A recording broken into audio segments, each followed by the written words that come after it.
नमस्कार श्रोते हो। आत्मवंदन। सबसे प्रथम आप सबका आत्मा के की इस कार्यक्रम में स्वागत है। हमारा स्वाध्याय चल रहा ऑटोबायोग्राफी ऑफ योगी, यानी योगी कथामृत, जिसके रचयिता है परमहंस योगानंद। उन्होंने अपनी खुद की आत्मकथा इसके अंदर लिखी है। तो स्वाध्याय चालू करने से पहले एक छोटा सा 2 मिनट का ध्यान करेंगे और स्वाध्याय चालू करेंगे। कोमलता से सब लोग अपनी आंखें बंद कीजिए, हाथों को लॉक, पैर को क्रॉस करके सुखासन के अंदर बैठिए। रिलैक्स होके बैठिए। चश्मा है तो निकाल लीजिए और एक एनर्जी को फील कीजिए। गहरी लंबी श्वास लीजिए और छोड़िए। फिर से गहरी लंबी श्वास लीजिए और छोड़िए।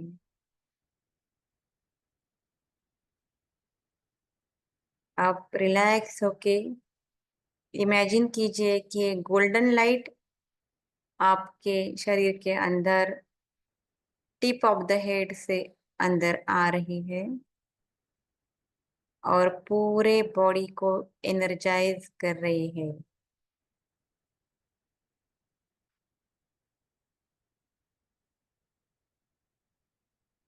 अपना ध्यान सांसों की तरफ धीरे से लीजिए, धीरे से छोड़िए। कोई कष्ट नहीं लीजिए। Feel the vibration and feel the energy is coming from your tip of the head. Feel that golden light spreading throughout your body. वो जो गोल्डन लाइट है वो पूरे बॉडी के अंदर फैल रहा है। Relax your body, relax your brain. अपना सिर एकदम रिलैक्स कर लीजिए। Feel the vibrations and the energy inside your brain. Cerebrum, cerebellum, medulla oblongata, all the brain's parts are get relaxed. मस्तिष्क के सभी ऑर्गन्स रिलैक्स हो चुके हैं। Your forehead relax, eyes relax, nose relax, lips relax, cheeks relax. संपूर्ण चेहरा relax हो रहा है। Feel the energy and vibration are spreading throughout your head. Your neck relax, chest relax, lungs are get relaxed. Feel the vibrations or energy spreading in your chest portion. Feel the golden light is also coming with that energy.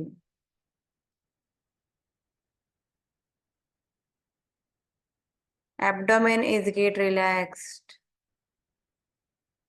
All the organs, liver, pancreas, intestine, सब कुछ relax हो रहा है। आप जितने organs को relax करेंगे उतने energy and vibrations are easily coming inside your abdomen and all the blockages are going to be vanished. सभी ब्लॉकेजेस गायब हो रहे हैं। आपकी छाती, आपका पेट का सभी ऑर्गन्स रिलैक्स होके they are getting golden light. Feel the vibrations and energy inside your body part. Back relax, spinal cord relax, upper back, middle back, lower back get relaxed and energized. Feel the vibrations and the golden light is coming in your back portion in your spinal cord. Now the energy is circulating throughout your body. Both the hands are get relaxed, both the thighs, legs are get relaxed. Keep the smiling face. Always remember that whenever you are smiling, when you are meditating, the energies are duplicating. जब जब आप smile करते हुए ध्यान करेंगे तो energy double होती जाएगी. All the body parts are relax. और एक जितना बॉडी रिलैक्स रहेगा उतने वाइब्रेशन ज्यादा रहेंगे.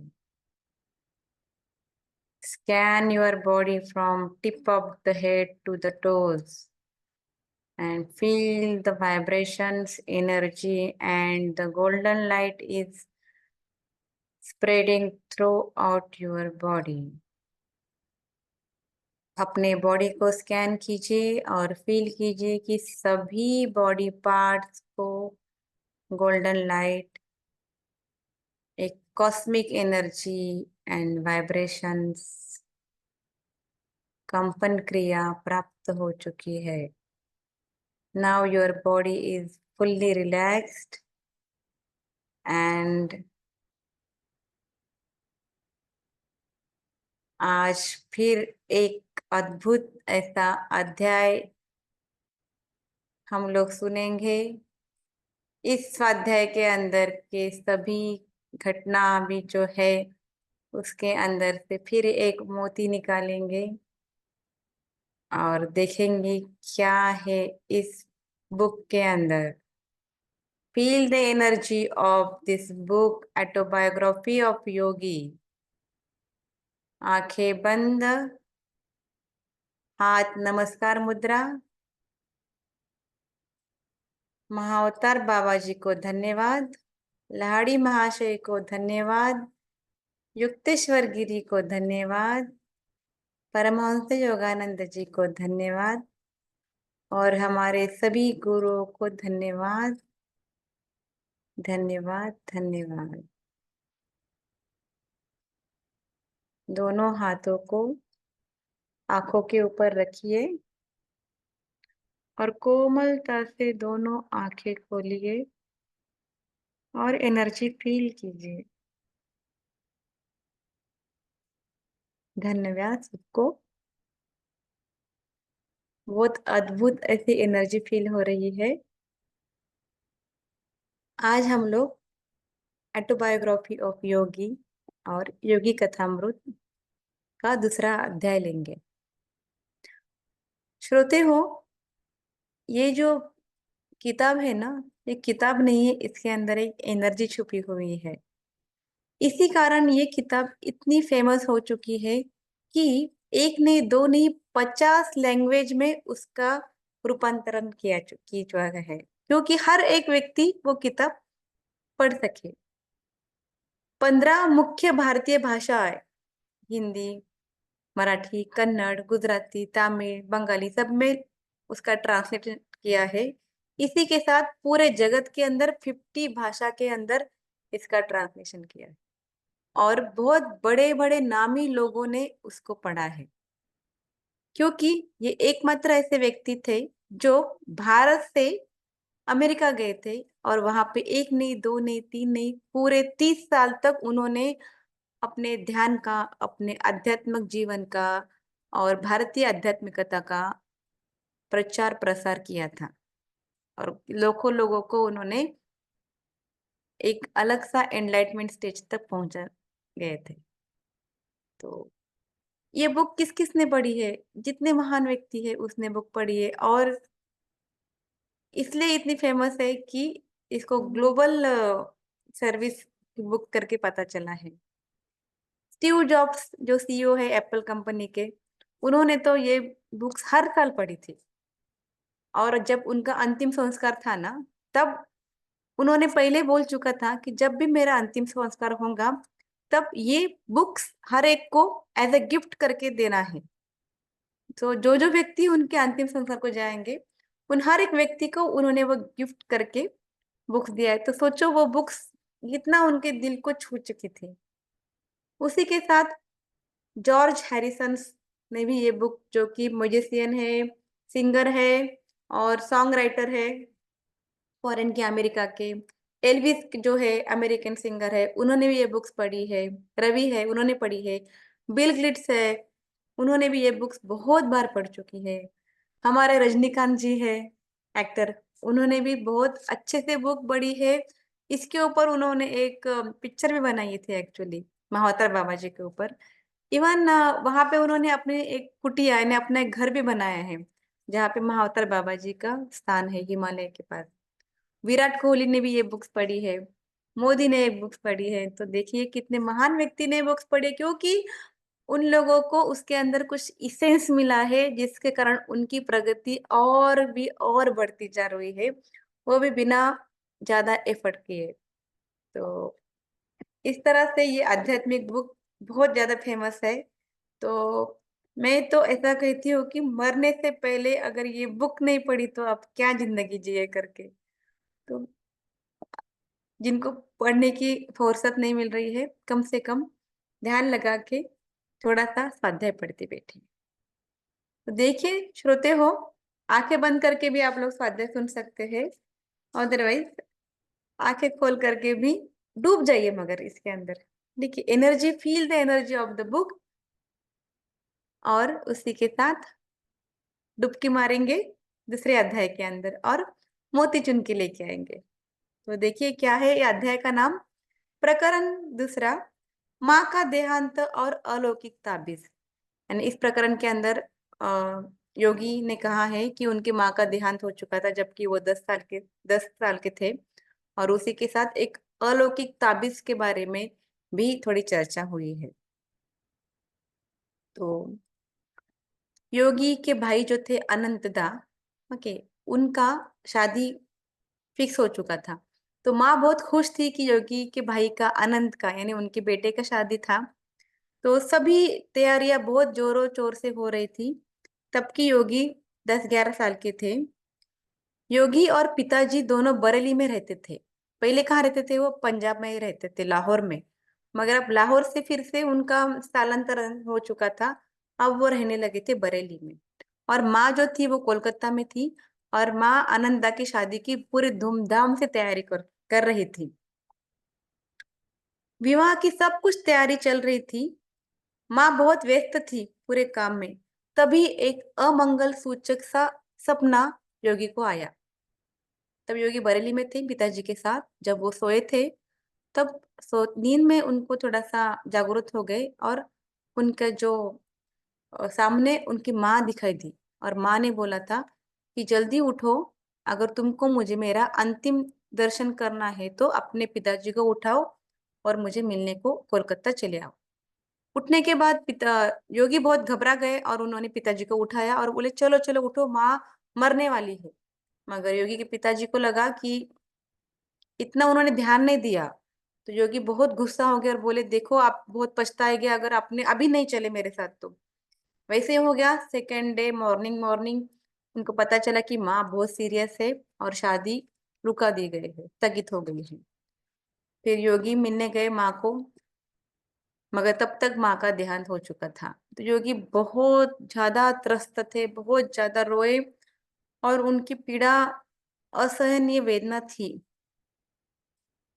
माँ के देहांत के उपरांत पिताजी दूसरा विवाह नहीं किया। उन्होंने अन्य स्त्री के भी कौन सा सेवा ग्रहण नहीं की। पूरे घर और कार्यालय को वो अकेले संभालते थे। और शाम को वो नित्य क्रम से उनकी जो दीक्षा मिला था ना क्रिया योग का, उसका प्रतिदिन वो पालन करते थे, यानी अभ्यास करते थे क्रिया योग का। उसके बाद क्या हो गया, योगी को बहुत पीड़ा हो चुकी थी और योगी ना बहुत ध्यान करते थे उस टाइम में। माँ को याद करते थे, जगत माता को याद करते थे। और उनको ऐसे लग रहा था कि मैं सब कुछ छोड़ के चले जाना ईश्वर प्राप्ति के लिए, भाग जाना यहाँ से करके वो एक बार हिमालय जाने की कोशिश भी की वापस। तभी आनंदा ने उसको पकड़ के वापस घर में लेके आया था। तब आनंदा ने बोला कि तुम्हारी इतनी इच्छा है कि संन्यास आश्रम लेने की, ईश्वर के पास जाने की, तो मैं तुमको एक बात बताता हूँ कि माँ के देहांत के पूर्व एक ताबीज का दिया था माँ ने। किसको? आनंदा को, जो कि था योगी के लिए। तो वो बात बताई इस प्रकरण के अंदर। माँ के देहांत के पूर्व माँ ने अनंत दादा को एक ताबीज और एक संदेश दिया था। अब 14 महीने बीत चुके थे माँ के डेथ को। योगी की हिमालय जाने की प्रकट इच्छा और गृह त्याग की इच्छा भड़क उठी थी। तब आनंदा ने योगी को पास बुलाया और वो ताबीज की डिबिया और संदेश दिया। संदेश में लिखा था कि मेरे प्रिय पुत्र मुकुंद, ये शब्द तुम्हारे लिए मेरे अंतिम शब्द होंगे। जब तुम नन्हे शिशु थे तब लाहिड़ी महाशय ने तुम्हें अपनी गोद में लिया था। यानी जब लाहिड़ी महाशय तब जिंदा थे, जबकि शिशु का यानी योगी का जन्म हुआ था। उसके बाद थोड़े दिन के बाद उनका देहांत हो चुका था। तब जब शिशु अवस्था में थे, छोटे से थे, तब माँ ने उनको लाहिड़ी महाशय के दर्शन के लिए लेके गया था।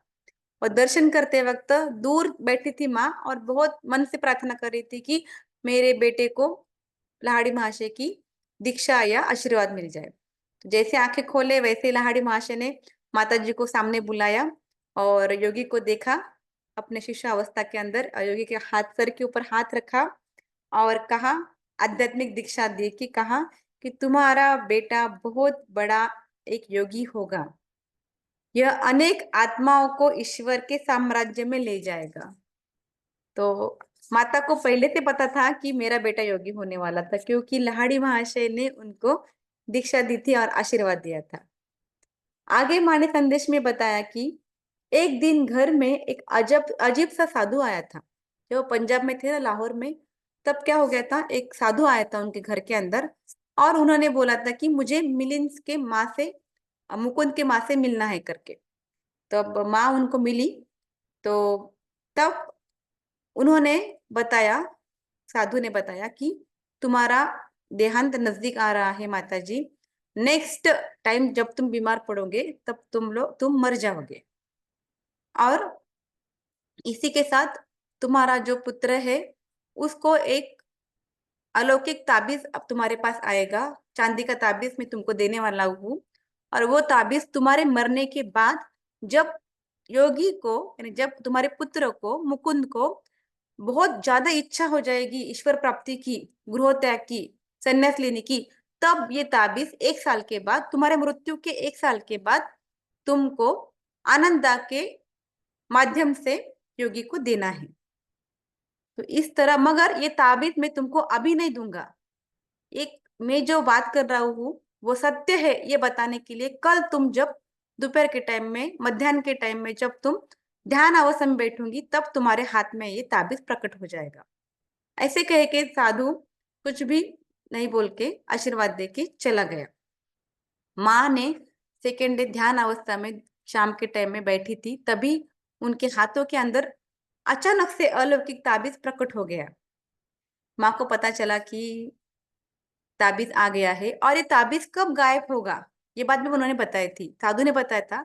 जब ये ताबीज का काम खत्म हो जाएगा तो जैसे ये चमत्कारिक रूप से प्रकट हो गया है वैसे ही वो गायब हो जाएगा। यानी जिस जगह से आया था उसका कार्य होने के बाद वो अपने आप गायब हो जाएगा।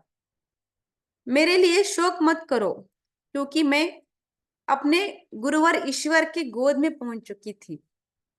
अब मैं चलती हूँ, जगत माता तेरी रक्षा करे। ताबीज हाथ में आते ही ज्ञान का उज्जवल प्रकाश योगी के ऊपर छा गया और अनेक सुप्त स्मृतियां जागृत हो चुकी थी। इस तरह से प्रकरण 2 अध्याय के अंदर माँ के बारे बताया चुका है, उसी के साथ अलौकिक ताबीज कई घटनाएं भी बता चुकी है। तो देखिए मास्टर्स, कितनी सुंदर पद्धति से इसके अंदर वर्णन किया है। तो क्या मिला आप लोगों को इस अध्याय के अंदर, क्या मिला?